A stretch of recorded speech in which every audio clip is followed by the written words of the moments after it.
નમસ્કાર, આપ જોઈ રહ્યા છો નેશન પ્લસ ન્યૂઝ. હું છું આપની સાથે હેતલ ભગત. વડોદરા ખાતે 2 દિવસીય પ્રથમ ડીજીપી કપ યોગાસન ચેમ્પિયનશિપ 2024નું આયોજન કરવામાં આવ્યું હતું.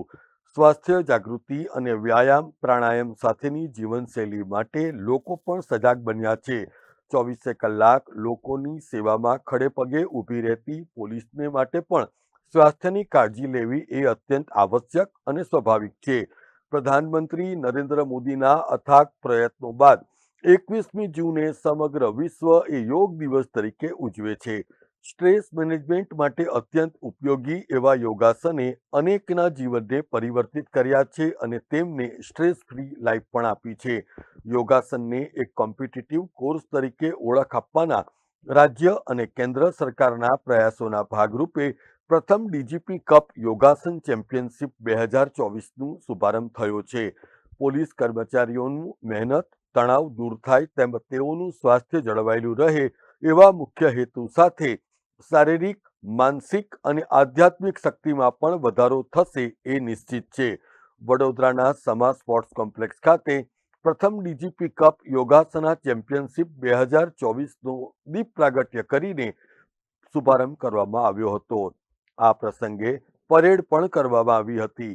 કેન્દ્ર સરકાર અને રાજ્ય સરકાર દ્વારા યોગને પ્રમોટ કરવા માટે મહેનત કરવામાં આવી રહી છે. ત્યારે 2 દિવસીય યોગાસન ચેમ્પિયનશિપમાં કુલ 12 ટીમોએ ભાગ લીધો છે, જેમાં 75 ખેલાડીઓ પોતાની યોગાસનની કલાને રજૂ કરશે. ફર્સ્ટ ડીજીપી કપ યોગાસના ચેમ્પિયનશિપ 2024નું આયોજન વડોદરા શહેરમાં થઈ રહ્યું છે. મને ગર્વ છે કે સંસ્કાર નગરી વડોદરામાં આ પ્રકારનો એક કાર્યક્રમનું આયોજન કરવાનું તક વડોદરા શહેર એકમને મળ્યું છે. આ વખતે સૌ પ્રથમ ઇવેન્ટ છે અને 9 રેન્જર્સ, 4 સિટીઝ અને 4 HODsના ટીમો આમાં દર વખતે ડીજી કપ ટુર્નામેન્ટમાં ભાગ લેતા હોય છે. આ વખતે 12 ટીમો છે.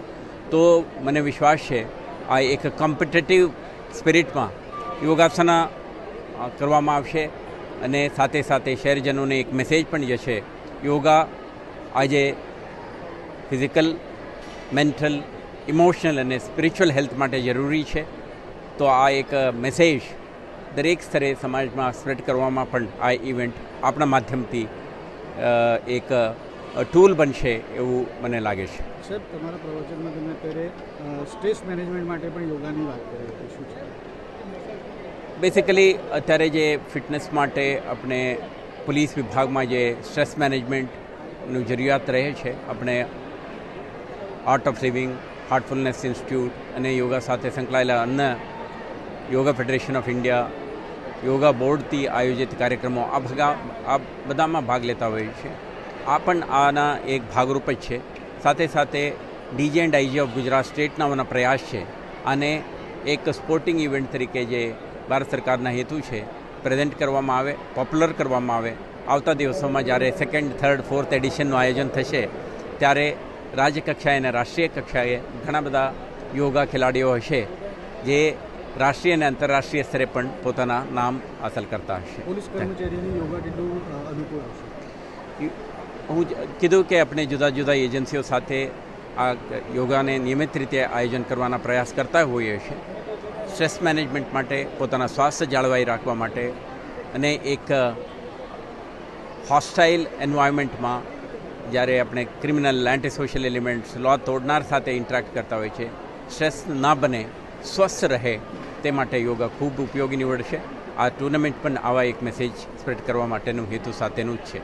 આભાર. ટ્રેડિશનલ યોગાસન, આર્ટિસ્ટિક યોગાસન, જોડી યોગાસન, રિધમિક યોગાસન જેવા યોગાસનોની પ્રસ્તુતિ આ કાર્યક્રમ અંતર્ગત કરવામાં આવશે. આ કાર્યક્રમમાં યોગા ફેડરેશન ઓફ ઇન્ડિયાના પેટ્રન અને વિખ્યાત યોગ teacher R.J. Jadeja, technical director for yoga Meghnaben Zala, additional police commissioner doctor Leena Patil સહિત વડોદરા શહેર પોલીસના તમામ ઝોનના ઉચ્ચ અધિકારીઓ ઉપસ્થિત રહ્યા હતા. જીવનમાં યોગ સિવાય કઈ વસ્તુ કરી શકાય એવું નથી. સ્વાસ્થ્ય જાળવવા માટે યોગ અતિ અનિવાર્ય ચીજ છે અને દુનિયાનું ઊંચામાં ઊંચું વિજ્ઞાન, ઊંચામાં ઊંચું સ્થાન છે. એટલે આનું ખૂબ મહત્ત્વ જીવનમાં છે.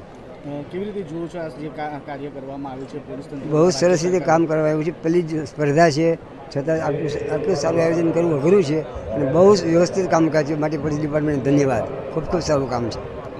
જે જાહેર જનતા છે તેમને શું અનુરોધ કરશો યોગા માટે? જાહેર જનતાએ પણ હવે ભલે સ્પર્ધા ન કરે પણ જીવનમાં ઉતારા જેવી ચીજ છે, કારણ કે શરીરમાં એટલા બધા રોગો અત્યારે થાય છે કે આના વિના છૂટકો જ નથી, અને ડૉક્ટર મોંઘા પડે એટલા કરવા જેવી ચીજ છે. ખડા પગે પોતાની સેવા આપતા પોલીસ કર્મચારીઓને સ્ટ્રેસફુલ લાઈફ હોય છે, તેના માટે ખૂબ કામની ચીજ છે. એમને જીવનમાં એટલો બધો સ્ટ્રેસ હોય છે, એટલે આ કામ કરશે તો સ્ટ્રેસ તો ઓછા થશે, પણ એમને જે કદાચ લેવાની કે વૃત્તિ થતી પણ ઘટી જશે. એનાથી નૈતિક જીવન ઊંચું આવશે અને પ્રજાનો એનો મોટો લાભ થશે. એટલે પોલીસ ખાતા માટે તો બહુ કામની ચીજ છે. સ્વાસ્થ્ય માટે કેટલું સારું છે? સ્વાસ્થ્ય માટે તો કારણ કે આના વિના સ્વાસ્થ્ય મેન્ટેન થાય જ નહીં. આપણે માત્ર કસરત કરીએ તો આપણું તન શુદ્ધ થાય, પણ મન શુદ્ધ થતું નથી, અને આફ્ટર મન શુદ્ધ કરવાનું છે. રોગો બધા મનમાંથી નીકળે છે, એટલે યોગ અનિવાર્ય છે. તમે પ્રાણાયામ વિશેની વાત કરી હતી, શું કહો? પ્રાણાયામ છે યોગનો પાયો છે, કારણ કે જો પ્રાણ ન હોય તો કંઈ થતું જ નથી, અને જેટલો પ્રાણ મજબૂત થાય એટલું જ બધું કામ મજબૂત થાય છે. કારણ કે જીતવા માટે તમારું પ્રાણ પાવરફુલ તો જીતી શકાય છે, એટલે પ્રાણ જીવનમાં ખૂબ અગત્યનું છે, એટલે પ્રાણાયામ ખાસ કરવા જોઈએ. કેમેરામેન નવનીત પરમાર સાથે Satyam Nevaskar, Nation Plus News, Vadodara. સમાચારોનો સતત અપડેટ મેળવવા માટે અમારી નેશન પ્લસ ન્યૂઝની યુટ્યુબ ચેનલને સબસ્ક્રાઇબ કરો, બેલ આઇકન દબાવો અને જોડાયેલા રહો ફેસબુક, ઇન્સ્ટાગ્રામ અને ટ્વિટર પર.